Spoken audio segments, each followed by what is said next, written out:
que nosotros lo celebramos descansando, mirando televisión, ¿no? Ese día recuerdo que jugó, me parece, el Bayern de Múnich, ¿no? Con el Barça, ¿no? Ese día. Pues ese día murieron más de 100 trabajadores en alguna parte del mundo hace unos años atrás, peleando las 3-8, ¿no? 8 horas de trabajo, 8 horas de descanso, 8 horas de sueño. Lo que ahora tenemos, ¿no? 8 horas de trabajo, 8 horas de descanso, 8 horas de sueño. Y que algunos aún siguen sin respetar.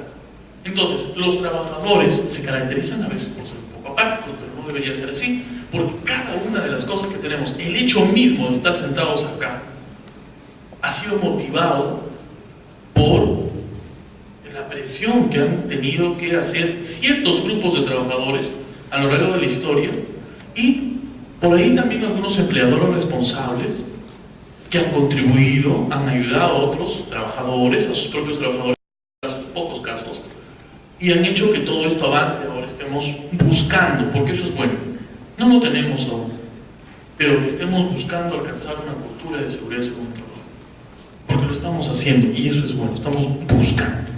Seguramente lo vamos a alcanzar, estoy seguro que sí. ¿Cuáles son las medidas adoptadas por la OIT? Bueno, acá tenemos algunas de esas medidas, pero eso no las voy a comentar, no es exactamente. Y esta es mi última diapositiva de esta presentación. ¿Cuál es el camino a seguir, entonces? El camino a seguir es que es necesario un nuevo paradigma de prevención, importantísimo. Organización Internacional del Trabajo concluye en su informe por el Día Mundial de la Seguridad en el Trabajo y le dice a todo el mundo: señores, escuchen bien, es un momento de mirar hacia un nuevo paradigma de prevención, centrado en las enfermedades profesionales y no solo en las lesiones en el trabajo. Dejemos de ser o de atender exclusivamente a los temas de seguridad. Ya no hagamos programa de seguridad y salud en el trabajo y solamente miremos seguridad, porque los accidentes hay que seguirlos mirando y hay que mirarlos más que antes, pero también tenemos que mirar las enfermedades profesionales. Este paradigma debe destacar una serie de principios. Primero, la dificultad que reviste el problema no justifica que lo pasemos por alto. ¿A qué se refiere con esto? Se refiere a que es bien difícil controlar los temas de salud, ¿no? Hay una secuencia de cosas que vamos a conversar, porque para hacer el sistema vamos a tener que hacerlo. El problema que es, ¿y cómo evalúo salud? Aún no. Yo soy director médico de una clínica ocupacional en este momento. La mayor parte de empresas, la ley dice, por ejemplo, en el artículo 103 del reglamento del 05/2013 dice: el empleador está obligado a pasar exámenes médicos a sus trabajadores. ¿Cierto? Los exámenes médicos forman parte de la vigilancia de la salud de los trabajadores. Es otro concepto que se crea, VST, vigilancia de la salud de los trabajadores. La vigilancia de la salud de los trabajadores se hace según los lineamientos del MINSA, del Ministerio de Salud. Perfecto. El MINSA tiene un documento técnico. El documento técnico se llama Resolución Ministerial 312 del 2011, del MINSA. Este documento técnico establece las características de la vigilancia de la salud de los trabajadores. Y una de las cosas que dice, ¿saben qué cosa es? Dice, si una empresa tiene más de 200 trabajadores, está obligada a tener un médico ocupacional a tiempo completo. Y si una empresa tiene menos de 200 trabajadores, está obligada a tener un médico ocupacional a tiempo parcial, ya sea propio o tercerizado. A las empresas no les interesa contratar médicos ocupacionales. Y me lo dicen todos los días cuando van a que yo los asesore, porque me preguntan: doctor, ¿cómo puedo hacer para mis exámenes? ¿No? Le digo: lo que más conviene es que usted contrate a su médico ocupacional y haga los exámenes. No me interesa cuando lo médico ocupacional, quiero hacer solamente exámenes. Y alguien me decía: pero aquí hay una contradicción, no quieren tener un médico ocupacional solamente para hacer exámenes. Claro, es que los exámenes son auditables. Cuando ustedes ven en la ley dicen, ¿no es cierto?, exámenes ocupacionales son auditables. Fácil, entonces no sé de dónde los saco, pero yo los presento el día que me supervisan. Cambiemos de paradigma. Si ustedes están a cargo, son supervisores de seguridad, son miembros del comité, son gestores, hagan lo que las normas dicen, pero háganlas bien. No basta con tener exámenes. Si es que la ley o su empresa o su organización debe tener, por sus características una persona de salud ocupacional dentro, pues tenga. Porque si no, ¿quién se va a encargar de la evaluación? Por eso dice acá, la dificultad que reviste el problema de ver estas enfermedades, no justifica que lo pasemos por alto, todo el mundo lo pasa. No, eso lo vamos a dejar ahí, es algo caro. El reconocimiento, la prevención y el tratamiento de las enfermedades profesionales, así como la mejora de los sistemas de registro y notificación, son prioritarios. ¿Y cómo lo vamos a mejorar si es que no incluimos gente de salud? Porque no solamente son médicos, hay enfermeras, hay psicólogos, hay tecnólogos, hay técnicos. Bueno, técnicos aún no estamos preparando muchos, pero hay otros profesionales que se encargan de esas cosas. Y si no incluimos personal de ese tipo en nuestros sistemas, ¿cómo vamos a mejorar todo esto? No lo vamos a hacer. Por último, el fortalecimiento de los programas nacionales de seguridad y salud es fundamental para la salud tanto de las personas como de las sociedades en las que viven. El camino a seguir. Entonces, miren, esta última diapositiva es o corresponde a la presentación de la OIT llamando a la reflexión a partir de estudios que ha hecho durante los últimos años en este año. La he querido presentar de inicio porque si conmigo vamos a conversar, no creo nada, pero si vamos a conversar sobre sistemas de seguridad y salud en el trabajo, vamos a empezar tratando de cambiar de paradigma y vamos a tratar de hacer algo distinto. Es decir, no solamente para las auditorías, ¿sí? Yo soy auditor Trinorma, auditor ISO 9001, ISO 14001, OSHAS. Hace varios años, soy auditor líder, me he formado en Colombia. Yo no he venido a explicarles cómo van a preparar sus papeles el día de la auditoría, porque como les he dicho en algún momento a mis alumnos de medicina, eso sería enseñarles a plagiarse, ¿no? Enseñarles las estrategias de sacar la nota mal hecha o la escritura debajo de la manga para que el profesor no te vea y sacarte 20. Eso no está bien. He venido a compartir lo que sé para que hagamos un modelo de sistema de seguridad en el trabajo basado en seguridad, basado en salud y basado en una organización y teniendo en cuenta dos cosas. Voy a prevenir accidentes, voy a cuidar de enfermedades, pero voy a proteger al trabajador. La consecuencia, la organización produce, no es el objetivo primario. No, para mí lo más importante es que la organización produzca más. Estás equivocado. Lo más importante es cuidar a la persona, porque nosotros también somos seres humanos. Sería ilógico formar parte de una organización donde la organización solamente se preocupa por la producción, no se preocupa de nosotros.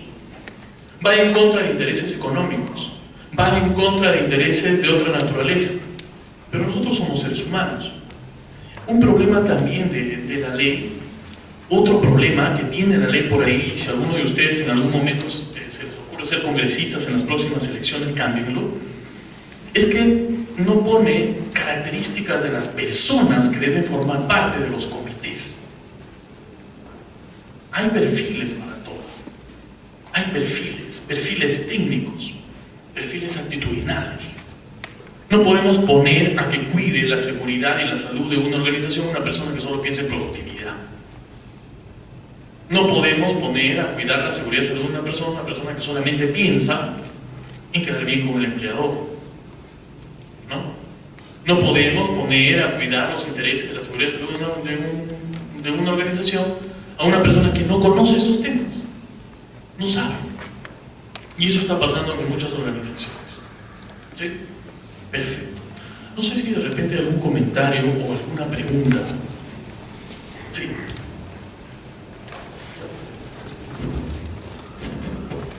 Buenas tardes, doctor. ¿A partir de qué número de trabajadores estamos en obligación de elaborar e implementar todo un sistema de gestión en seguridad?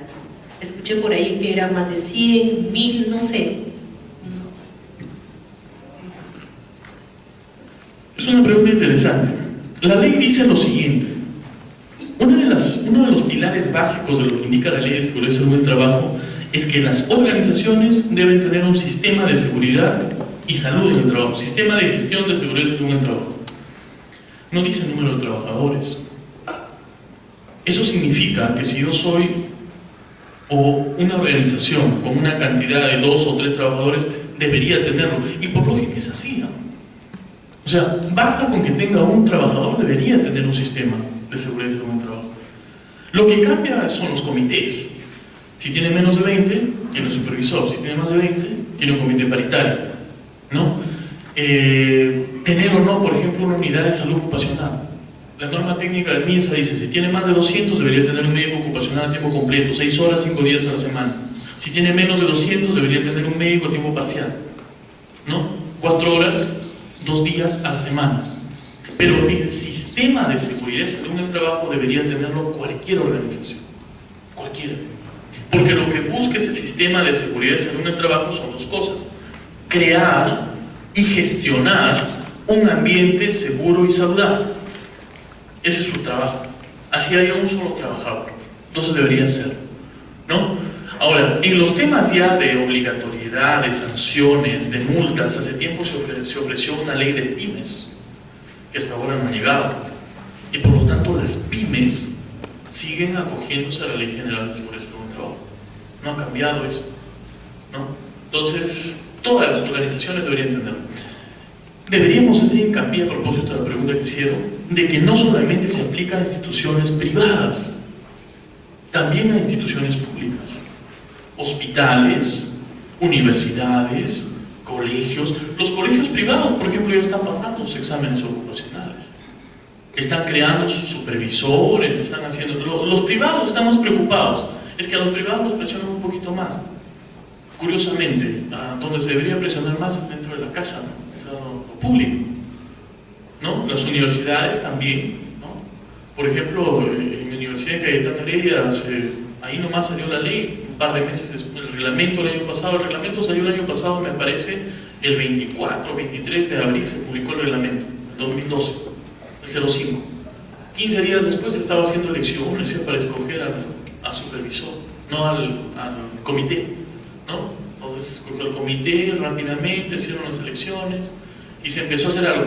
O sea, la ley se empezó a materializar rápido. Lo que no se sabía es cómo hacerlo. No se conocía la primera vez que se iba a hacer eso.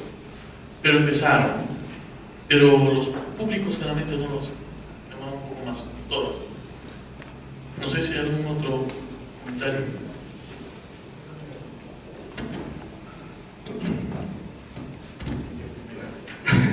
Muy buenas tardes. Gracias por los alcances que nos está dando esta tarde. Solamente para complementar la idea de que en el tema de salud las empresas se enfrentan un gran desafío, el que corresponde, por ejemplo, a los costos para hacer evaluaciones. Por ejemplo, cuando hablamos de hacer monitoreo de aire, la ley te lo dice, pero cuando la empresa, uno plantea a la empresa y averigua los costos, son elevados, ¿no? Monitoreo de aire, monitoreo de agua, etc.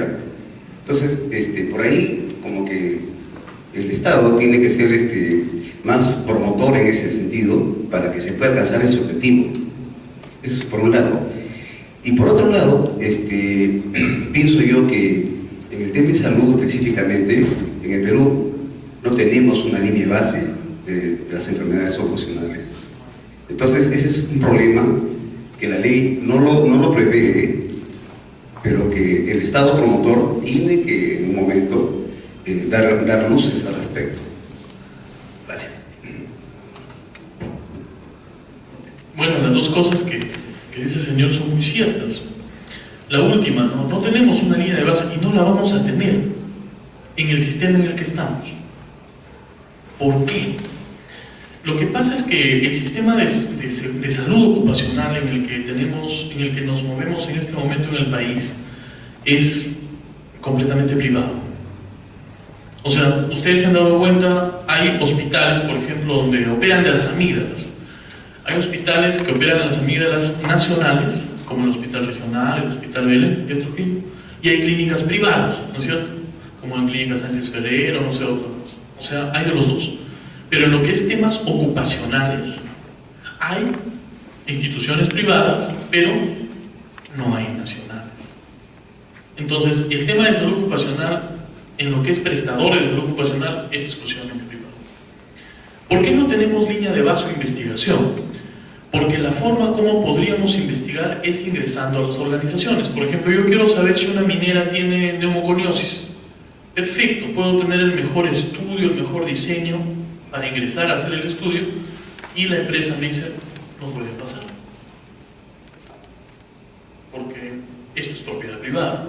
Entonces al final, no. O puede haber gente dentro de las organizaciones, una pesquera, una petrolera, una agroindustrial, la que sea, ¿no? Y tiene dentro profesionales, uy, acá tengo bastante gente que se está quedando enferma de tal o cual cosa, voy a investigar. Puede hacer el diseño que quiera, puede hacer la investigación, ¿no? Pero cuando esa investigación, acá hay personas que investigan seguramente, cuando esa investigación puede ser muy hermosa y quiere ir a un comité de ética para que continúe en el proceso de investigación, le van a pedir los permisos, y cuando vaya a la empresa no le va a permitir sacar su información. Y al final no hay estudio. No tenemos estudios. Incluso los estudios que tenemos son muy sesgados. Porque hay estudios, por ejemplo, tenemos estudios de neumoconiosis, ¿no? Son muy sesgados, ¿no? Tenemos los estudios que ha hecho el doctor Astete, Lima, de varias empresas mineras, pero son sesgados porque son solamente de ciertas empresas, ¿no? No se ha profundizado más. Entonces no tenemos línea de base, no existe línea de base, ¿no? ¿Cómo hacen en otros países para así tenerlo?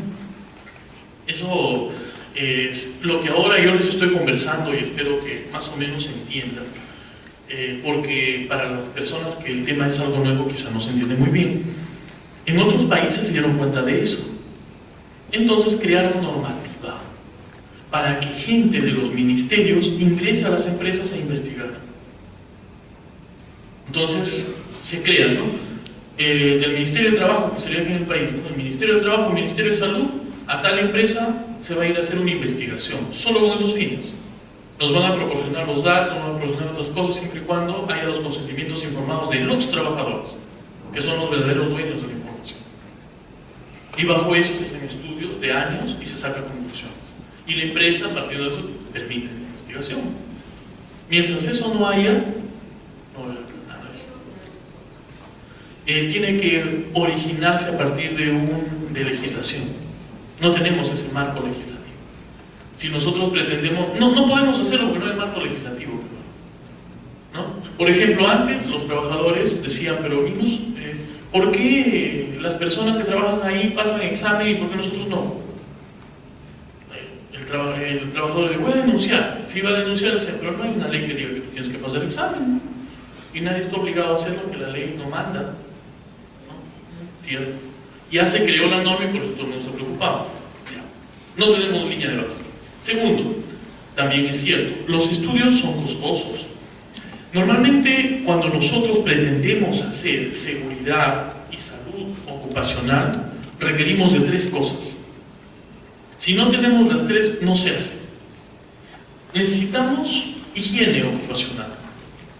La higiene es una disciplina de las ingenierías que se encarga de reconocer, pero más importante que eso, medir, ¿no es cierto? Medir las características, las concentraciones, los tamaños, las cantidades de las diferentes sustancias o de los diferentes factores físicos que existen en el ambiente. Por ejemplo, medir la cantidad de luminosidad, la cantidad de ruido, medir el polvo que existe en el ambiente. Eso es higiene industrial, ¿cierto? Higiene ocupacional, higiene industrial, pero pongámosle ocupacional. Entonces, si nosotros decimos, vamos a hacer un programa para bajar el ruido, yo no tengo una persona que me haga higiene ocupacional, pues no puede hacer nada. Porque nadie me va a decir qué ruido tengo si lo estoy bajando.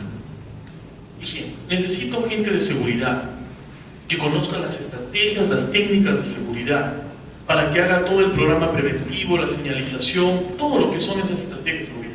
Y en tercer lugar, necesito gente de salud ocupacional, para que me haga los exámenes médicos, los protocolos, me diseñe los programas de conservación. Es decir, ¿cómo voy a conservar la salud de las personas? Eso no lo hace higiene, eso no lo hace seguridad, lo hace gente de salud ocupacional. Necesito 3. Si es que no existen esas 3 cosas, si es que no existen, no funciona. En la Ley de Seguridad y Salud en el Trabajo, en su reglamento, le dan un nombre a esta unidad. Le llaman Servicio de Seguridad y Salud en el Trabajo. Si ustedes desean, busquen el reglamento y van a encontrar esa expresión, Servicio de Seguridad y Salud en el Trabajo. Así le llaman. Servicio de Seguridad y Salud en el Trabajo. SSST. Servicio de Seguridad y Salud en el Trabajo. El Servicio de Seguridad y Salud en el Trabajo debería tener esas tres cosas.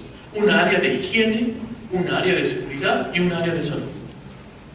La salud. Ahora, el tema de salud está normado por el MINSA. Vamos a la resolución ministerial 312. Empresas grandes, más de 200 trabajadores, deberían tener un médico de ocupación. Empresas de menos de 200 trabajadores, también, pero 2 veces por semana. Las que salen perdiendo ahí son las MIPES, las empresas chiquitas, eso sí es cierto, especialmente, como dijo el señor, por los costos. Una empresa, sin importar el tamaño, puede tener su sistema de seguridad y salud en el trabajo, pero sin importar el tamaño no puede tener las tres cosas. Difícil, porque tendría que pagar un higienista, alguien de seguridad y tengo un solo trabajador y tengo que pagar un higienista en seguridad y un médico y tengo un trabajador, ¿no? O 2 trabajadores y al final voy a tener más gente. O sea, ahí salgo perdiendo, pero aún no sale norma específica para ellos, aún no lo hay, ¿no? Como les ofrecieron. Entonces ellos sí tienen cierta dificultad, lo que podrían, pero también hay alternativas, podrían asociarse y buscar contratar el apoyo de UPLC, ¿no? Eso se puede hacer, eso sí se puede hacer. Perfecto. No sé si hay algún otro comentario.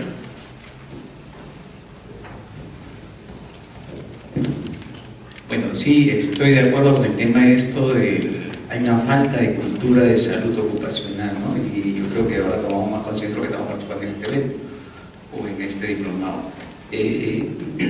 Hay doble quizás ese ocultamiento de información, ¿no? Por un lado, los trabajadores tienen el temor de declarar que están mal, que están enfermos, porque saben que lo van a despedir, pues ya están intuyendo que van a ser despedidos, ¿no? Y por otro lado también las empresas, si no quisieran tener un registro de una enfermedad profesional, porque tarde o temprano va a ser un costo financiero para la empresa, ¿no? Porque ese trabajador cuando se retire va a tener que tener los derechos a raíz de ese antecedente, ¿no? Entonces yo creo que, ¿cómo ahora vencer ese tema, ¿no? Yo creo que por ahí va el tema, que quizás, no sé, cuáles van a ser las tendencias o las recomendaciones que van a tener que ver desde el punto de vista de la información al trabajador, pero también un poco sensibilizar a las empresas para que tomen conciencia de esta problemática que nos está arrastrando seguramente a un problema social de salud en las personas, ¿no? De hecho, el problema es bastante complejo y es presente y forma parte de nuestro quehacer, ¿no? O sea, no es tan lejano. Todos trabajamos, todos estudiamos, donde estudiamos hay trabajadores, donde vivimos hay trabajadores, nuestros padres, si es que algunos de ustedes son estudiantes, porque hay gente bastante joven, nuestros padres son trabajadores, tenemos hermanos trabajadores, ¿no? Nosotros mismos trabajamos, el trabajo es muy importante, incluso vincula muchos aspectos legales, aspectos morales, aspectos de salud. Nosotros estamos viendo un aspecto simple, ¿no? El aspecto de seguridad y salud en el trabajo, pero el trabajo es muy complejo. Hablar del trabajo es muy complejo. Y algunas veces, pues, como mencionó usted, nuestra cultura es la que nos obliga a comportarnos de una u otra manera. Y nosotros, hay que ser muy sinceros, no creo que acá haya alguien que no sea peruano, pero los peruanos nos caracterizamos por tener la cultura de la simpleza, ¿no? Nos gusta ver las cosas simples, y no todo es simple, hay cosas que son o ameritan trabajo, o ameritan esfuerzo. Y cuidar a nuestros trabajadores, implementar ciertas cosas, es un esfuerzo, es trabajo, ¿no? De repente no será lo más complicado del mundo, pero sí es trabajo, ¿no? Mejorar las condiciones en las que nuestros trabajadores laboran, ¿no? Cambiar una máquina ruidosa por una menos ruidosa es costoso y trabajoso. No ocultar la información. La tendencia, como lo ha dicho la misma OIT en su presentación, es ir hacia un nuevo paradigma, es decir, cambiar el paradigma, mirar hacia un lado distinto. Esa es la idea, eso es lo que deberíamos hacer, ¿no? Un poco difícil, un poco difícil. Bueno, vamos a seguir conversando. No sé, de repente una última participación para que lo dejamos ahí. Veo bastante por arriba, no sé si alguien le da el micrófono arriba. ¿Alguien ¿Quiere preguntar arriba? ¿Sí? O yo mismo me acerco.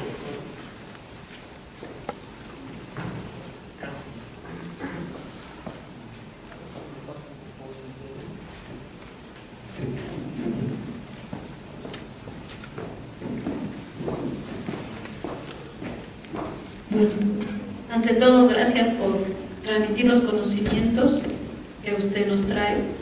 Y quería aportar algo que ahorita había estado pensando.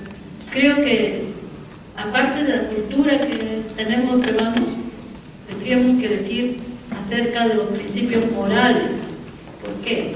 Porque si nosotros analizamos que las personas tienen en su vida como objetivo juntar más dinero y hacer todo lo que pueda con tal de acumular riqueza, sin considerar en primer lugar la vida del ser humano, entonces allí ya estamos teniendo una cultura de inseguridad, porque si nosotros ponemos en primer lugar la vida del ser humano, entonces vamos a sopesar que lo que estamos haciendo es seguro o no seguro para el ser humano, que son los trabajadores, ¿no? Entonces, si desde el inicio, desde la familia, los madres, por ejemplo, aunque haya una situación de pobreza, esté pensando en seguridad siempre, no por dinero, sino por amor a los niños. Dicen, no, si el niño está acá, hay una olla de agua hirviendo o hay algo, pero está el niño, no, dejo, apago esta olla, aunque sea que me va a dar dinero, hacer un caldo, tengo que ver la seguridad del niño. Entonces, pero no, las personas están pensando en dinero. Entonces ahí viene el problema. Si nosotros ponemos al ser humano en primer lugar, entonces ahí ya estamos pensando en seguridad, porque si nosotros amamos la vida en primer lugar, entonces vamos a luchar porque esa persona viva en una sociedad en la cual tenga en primer lugar su vida segura, ¿no? Pero si otros piensan cuánto dinero me va a dar, cuánto dinero voy a obtener, aunque sea haciendo trabajar a estos niños, porque como dice hay trabajo infantil, pero eso no les importa la vida del ser humano, sencillamente llenar su bolsillo de dinero. Entonces yo creo que desde ahí viene con la parte de principios morales, entre valorar al ser humano, ¿no? Y yo creo que de ahí empieza parte de la solución del problema. Bastante cierto, y todo lo que ha comentado con su gentil alocución puede resumirse en el principio básico para que nosotros hagamos nuestro sistema de seguridad y salud en el trabajo. Tenemos que poner al ser humano como centro de ese sistema. Es decir, el objetivo es crear condiciones de seguridad y salud para esa persona o para las personas que trabajan. ¿Cómo lo vamos a ir? Eso es lo que lo vamos a aprender, ¿no? Entonces eso vamos a ir aprendiéndolo progresivamente, incluso no necesariamente en este diplomado, podemos asistir a otras cosas más, podemos ir ganando más cosas o copiar modelos externos. Perdón. Pero ese es el principio, el fundamento. No es productividad, no es disminución de costos, sino exactamente eso. Voy a otra presentación.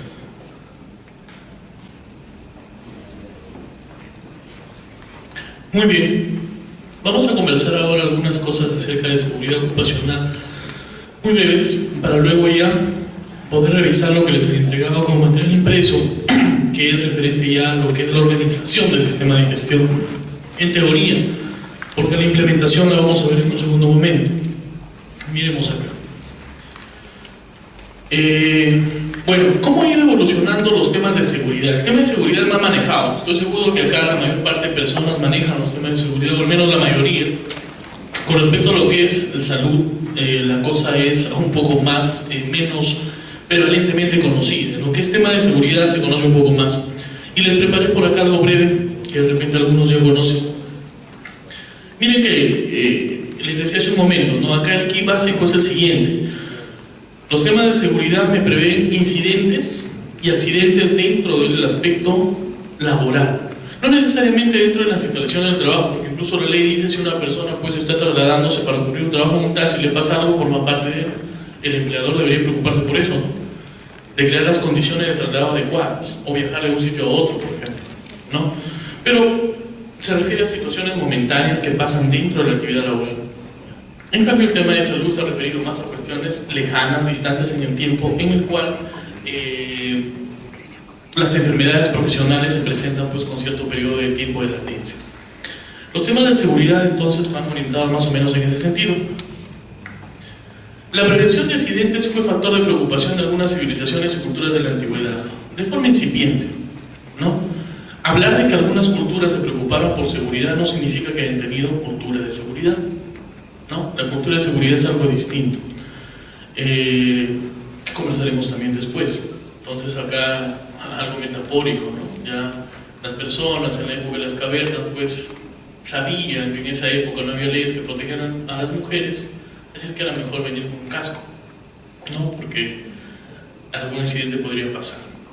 El código de Hammurabi ya mencionaba algunas cosas interesantes. Por ejemplo, mencionaba, si un constructor edifica una casa para una persona y no hace una edificación firme y ésta se derrumba y causa la muerte de su dueño, ese constructor deberá ser sentenciado a muerte, ¿no? Código de Hammurabi, ¿no? Pero si ustedes se dan cuenta, ya hay preocupación por crear condiciones de seguridad, ¿no? Entonces hay que buscar que las condiciones de los ambientes, de las casas, de los trabajos sean seguros. Entonces ya por ahí hay esbozos, miren, esbozos antiguos, 2200 años antes de Cristo. Pero donde ya 2200 años antes de Cristo deberíamos estar cómodos, muy bien, ¿no? Sin embargo, las cosas han ido muy lentamente, muy lentamente. E incluso debe haber un mea culpa compartido, porque normalmente siempre le echamos la culpa a los empleadores. Pero yo les decía hace un momento, ¿no? Muchas de las cosas que se han logrado en estos temas ha sido también pues por el interés de los propios trabajadores. Es decir, es una suerte de retroalimentación, es una suerte de empuje en los dos sentidos. El trabajador te exige, el empleador te exige, como es lógico, porque para eso te ha dado trabajo, para que produzcas, y tú le dices, yo produzco, pero cuida, algo así. Es una suerte de empuje, es una suerte de soltar y dar. La revolución industrial cambió completamente las condiciones y características de nuestro mundo. Originó una muy alta incidencia de enfermedades ocupacionales y accidentes de trabajo, y no se entendía la magnitud del problema ni se tomaba acción para corregir el problema, ¿no? Se empezaron a utilizar algo que antes no se habían utilizado, máquinas, ¿no? Incluso, como las máquinas no se diseñaban exactamente para el tamaño de las personas, como pueden ver acá, por ejemplo, hay niños trabajando. Se buscaban niños para que las máquinas no sean muy grandes, porque las máquinas grandes gastaban más metal y eran más costosas. Entonces se mandaba a diseñar máquinas pequeñas y se traían niños, ¿no? Y aparte los niños cobraban menos. Entonces, eran detalles, miren, que fueron apareciendo tras la revolución industrial. Ni los gobiernos, ni los trabajadores o los empresarios se sentían involucrados en la prevención de accidentes y enfermedades. Es decir, nadie. ¿Por qué? Porque seguramente quizá nadie se había dado cuenta del problema en el que nos habíamos metido con la revolución industrial. Las cosas cambiaron tanto, ¿no? Y día a día están cambiando tanto que a veces no sabemos lo que viene tan cercanamente. ¿Cuáles eran algunas de las causas de la alta tasa de accidentabilidad durante la revolución industrial? Una, por ejemplo, los equipos no eran diseñados teniendo en cuenta la seguridad de los operadores. Entonces había, por ejemplo, y aún ahora vemos eso en los aserraderos, ¿no? En los aserraderos tradicionales vemos las sierras circulares, ¿no? Sin ningún tipo de protección. Y es por eso que nosotros, ya que somos los que lo recibimos en los hospitales, en los otros médicos, sabemos que todos los carpinteros siempre vienen o con un dedo en la mano o vienen ya con algunos dedos que perdieron hace tiempo. Sí, siempre es así. Y ellos incluso dicen, ¿no? Yo escuché, eso he escuchado en dos oportunidades, el carpintero que no pierde un dedo no es carpintero. ¿No? Así me han dicho, ¿no? Me quedo sorprendido. No, y no es exactamente eso. Las máquinas carecían de protección en las partes móviles, los trabajadores carecían de capacitación y adiestramiento importantísimo, ¿no? Ahora la ley lo dice, ¿no? Por ejemplo, la ley habla de capacitaciones, habla de esas cosas, ¿no? Hacia los trabajadores. Las jornadas de trabajo eran más largas, los trabajadores tenían actitudes más fatalistas. Es decir, eso también forma parte de nuestra conciencia y evolución cultural, ¿no? Así como nuestras creencias mismas, ¿no? Inicialmente, pues, pensamos que si me caí en el trabajo es por mala suerte, ¿no? Pensamos que si es que me enfermé en el trabajo es porque, no sé, de repente hice algo mal y me voy a morir. Es decir, tendencias dogmático-religiosas, que en realidad reconocer que lo que hemos hecho es un acto subestándar. Bueno, esos términos dejémonos para después. Hemos hecho algo malo, ¿no? O hubo alguna condición que no estaba buena. Los trabajadores tenían actitudes fatalistas, los empresarios tenían menor consideración por los trabajadores. Esto no cambió mucho. Los niveles generales de cultura y educación eran muy bajos, eso también hay que mencionarlo, y había pocas leyes de seguridad, ¿no? Actualmente las cosas han cambiado. Transcurre el tiempo y algunos gobiernos emiten dispositivos para mejorar las condiciones en la industria y en el campo. Sin embargo, el trabajo legislativo referido a enfermedades y accidentes no era considerado prioritario. Es como lo que me mencionaron hace un momento, ¿no? Pero ¿por qué no podemos investigar? No tenemos normas, ¿no? No hay normas que nos ayuden a ingresar a las organizaciones grandes donde hay más gente que se enferma para poder investigar. Ahora, las organizaciones van a levantar la mano y van a decir, eso no se puede porque eso es propiedad privada. Pero los gobiernos que ya lo hacen han levantado la mano y han dicho, son temas de salud pública. Y los temas de salud pública trascienden las fronteras de la propiedad. Como por ejemplo, obligar a un restaurante a poner a que no se fuma. Porque inicialmente los restaurantes en Europa y en Estados Unidos, cuando fueron obligados a colocar esos letreritos, ellos argumentaron la propiedad pública. Yo puedo poner en mi casa o en mi propiedad, porque ese es mi restaurante, lo que yo quiero, ¿no? Y si yo no quiero poner ese cigarrito tarjado con una X, no lo pongo. Entonces se sentaron los congresistas y decían, no nos podemos obligar. Sí, les podemos obligar, porque son temas de salud pública. Y los temas de salud pública trascienden esos derechos. Ah, caramba. Entonces, ahora vemos pues la ley de tabaco y todo lo demás. Algo parecido sucederá acá, y va a suceder, solo que aún estamos pues en una etapa primitiva. En Inglaterra, por ejemplo, la ley de fábricas, elaborada en 1806, fue recién promulgada en 1833, ¿no? ¿Sí? Para tener una idea. Ahora, simultáneamente, ya iban naciendo los movimientos sindicales. A nivel internacional comenzaron a exigir mejores condiciones de seguridad en el trabajo. Incluso la Iglesia Católica en algún momento apoyó estas exigencias, como puede verse en las encíclicas de León XIII y Pío XI, que hablan precisamente sobre el trabajo y los derechos de los trabajadores. Es decir, ha sido una suerte de empuje, y eso que nos sirve de reflexión para pensar que cada uno de nosotros, en el lugar donde estemos, trabajadores, estudiantes, gestores, ¿sí?, u operativos de las áreas del sistema de seguridad y salud del trabajo, pues tenemos algo que hacer, ¿no? Por ejemplo, si eres la persona que está a cargo de organizar el sistema, conversa con tu empleador y dile lo que necesitas, ¿no? Es decir, no hagas lo que generalmente la gente hace, hacer lo que dice mi empleador, ¿no? ¿Sabes qué? Mira, yo quiero que pague, el experto soy yo, ¿no? No eres tú. Entonces, cada uno de nosotros tenemos un papel y hay que cumplir. Y acá empieza la parte interesante, el momento en el cual la seguridad se convierte en ciencia, ¿sí? En 1931, Heinrich, estudioso de la aún alta accidentabilidad de la industria, analiza el problema establecido entre otros 3 conceptos que fueron considerados como guía para el diseño de programas de seguridad.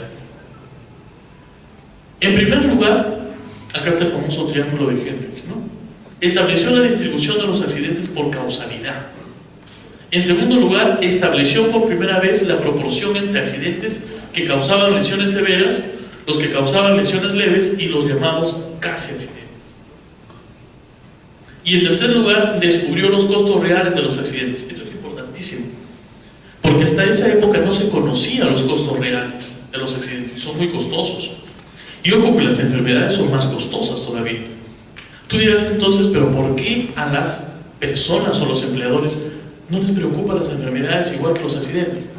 Porque las enfermedades son más fáciles de ocultar, muy fáciles de ocultar, demasiado fáciles de ocultar. Incluso, por ejemplo, si una persona estando en el trabajo se resbala, es imposible de ocultar, ¿no es cierto? porque se resbaló, lo vieron, ¿no? Hay muchas cosas. Pero si una persona se enferma 20 años después de haber trabajado en una mina, ¿cómo lo compruebo? Es bien difícil demostrar, mientras que la otra es bien fácil de demostrar. Es por eso que les preocupa más. Entonces descubrió los costos accidentales. Y acá hay un triángulo famosísimo, ¿no? Por cada lesión grave o mortal, existen 300 incidentes sin lesión. Esta es una relación famosísima que todas las personas que hacen seguridad la conocen. El famoso triángulo de Henry. Y aquí está. La distribución de accidentes por causa: actos inseguros el 88%, condiciones inseguras el 10%, causas no determinadas 2%. Son proporciones, ¿no? Que se mantienen hasta ahora y que motivaron una serie de cambios dentro de los temas de seguridad. El mismo triángulo, ¿sí? Otros estudios de siniestralidad son los efectuados por VIR en 1966, que arrojaron las siguientes proporciones, ¿no? Por cada persona con una lesión grave existen 600 casi accidentes. Aquí aparece este otro concepto, ¿no? La proporción sigue siendo la misma, ¿sí? 600 casi accidentes, un estudio complementario. Así, tomando en cuenta estos estudios de siniestralidad, se llega a tomar conciencia de la necesidad de que los programas de seguridad se orienten a la prevención de todos los incidentes y no solo a evitar las lesiones como había venido ocurriendo. Reduciendo los casi accidentes, se reducen los efectivos y se controlan las pérdidas. Y aparece esa tendencia, ¿no?, norteamericana de loss prevention, ¿no?, prevención de pérdidas, que lo aplican en muchas empresas, ¿no?, que surge precisamente de estos estudios. Y eso es una de las tantas estrategias de seguridad que existen. Ahora, con respecto a los costos, ¿no?, se demuestra, miren, que Heinrich pudo demostrar la siguiente conformación del costo total de los accidentes. En el caso de que se produzca un accidente, hay gastos de primeros auxilios, gastos médicos, daños a los equipos, pérdida de materia prima, lucro cesante, pérdida del cliente, gastos legales, investigación de accidentes, un montón de cosas, ¿sí? Hasta por ahí, interrupción del trabajo de los compañeros del lesionado. Los compañeros de la persona que sufre accidente dejan de trabajar para llevarlo al accidentado hacia la enfermería, y al dejar de trabajar disminuye la producción, ¿no? Entonces, por ahí es el detalle. Pero ojo, miren, esta es una de las razones, y esto está muy bien, ¿no?, determinar los costos y los gastos que implica, pues, un accidente. Pero cuando nosotros analizamos esto desde una perspectiva distinta y vemos en qué momento cambió el horizonte de los prevencionistas, ¿no? Porque si nos hacemos formar en una fila de 10 a los prevencionistas y decimos, ¿cuál es tu principal objetivo? Aumentar la productividad.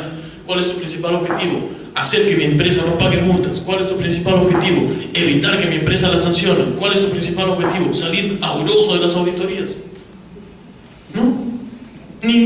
Uno te contesta que cuidar a mi trabajador. Así te contesta, ¿no?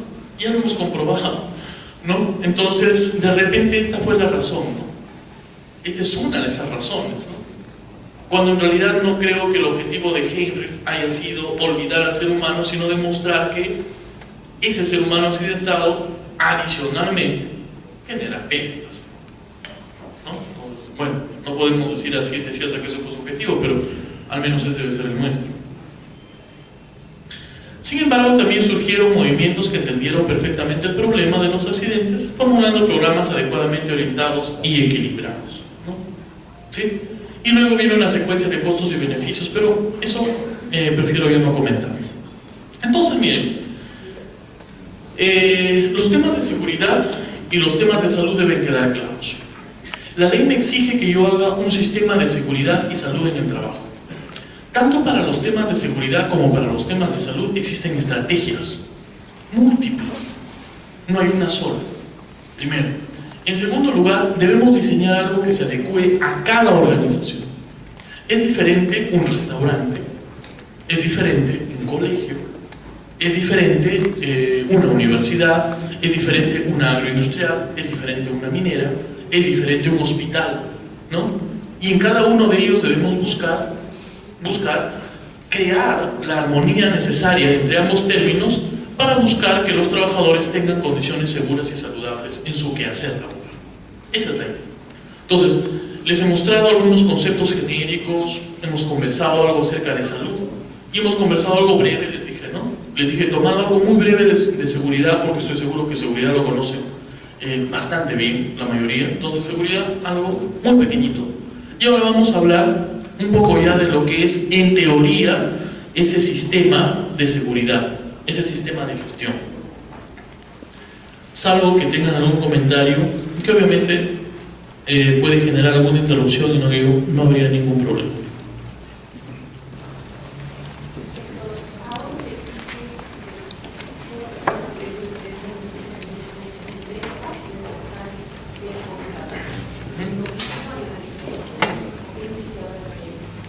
Claro, la normativa actual, la cuestión de los exámenes médicos ocupacionales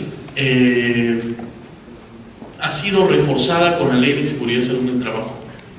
Este artículo que les mencioné hace un momento, que es el 103 del Reglamento de Seguridad y Salud en el Trabajo, el 05/2012, dice bien claramente que las personas que ingresan a laborar deben pasar un examen médico ocupacional. Porque antes de que la ley lo especificara con esos términos, para ingresar a un trabajo pedían el certificado médico. Lo que pasa es que la evaluación médica es una evaluación de buena salud. En cambio, el examen médico ocupacional es una evaluación de la condición física adecuada al puesto de trabajo y a los riesgos a los que está expuesto. Y que se hace después de un protocolo que ha sido previamente diseñado en función a esos riesgos, ¿no? Es algo distinto. Entonces, el examen médico general es una cosa y el examen ocupacional es otra. La ley actualmente exige el examen ocupacional.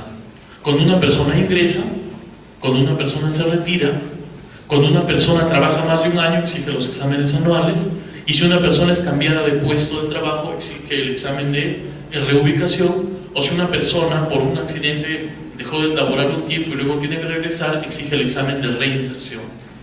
Cualquiera de esos exámenes se llaman ocupacionales. Así sea un banco, así sea el que sea, y se los voy a mostrar. Permítanme mostrarse. No, por ley es la empresa la que cubre el examen ocupacional. La ley. Vamos a ver lo que dice la ley, porque si no los empresarios van a empezar a tirar sus botellas. La Ley de Seguridad y Salud en el Trabajo, yo no soy del partido de gobierno,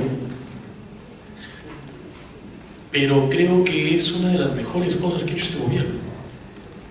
Si bien era algo que se venía trabajando ya de años anteriores, pero haber promulgado la ley y haber sacado en menos de un año su reglamento y al año siguiente su política, para mí, como partícipe de actividades de seguridad y salud ocupacional, es lo mejor que ha hecho este gobierno, y no lo ha sabido promocionar, porque es muy bueno. Es muy bueno. Ahora muchas personas que antes no tenían el respaldo para exigir algunos derechos se pueden exigir derechos que antes no se podían. Por ejemplo, los exámenes. Pero yo necesito que me haga un examen cuando salgo porque siento que me enfermé estando acá. La ley no me exige hacer un examen cuando salgas. Ahora ya lo exige, ¿no? Entonces, es una gran cosa. Sí. ¿Cuántos médicos ocupacionales existen en el Perú? Ese es un problema. Porque, claro, especialistas, médicos especialistas, alrededor de 30. La mayoría. Es que antes no tenían dónde trabajar. Claro, en los hospitales, ningún médico ocupacional hay en hospitales del Perú. En hospitales. Debería. Si ustedes entran a los centros de convocatoria de los hospitales, el Salud, el MINSA, nadie convoca médicos ocupacionales. ¿No? Ni el CEPRI tiene médicos ocupacionales. Ni el CEPRI. El CEPRI tiene médicos que han entrado. Es que no hacen medicina ocupacional en el CEPRI. En el CEPRI no se hace, los que saben lo que es CEPRI. El CEPRI es un centro de salud del trabajo de salud. Pero ellos no hacen salud ocupacional. Ellos se encargan de los descansos médicos, de hacer las evaluaciones de la gente que sale de vacaciones, de salud, ¿no? Eso hacen, ¿no? Pero no hacen medicina ocupacional. Ya después ellos han puesto sus clínicas ocupacionales, es otra cosa, pero no hacen medicina ocupacional.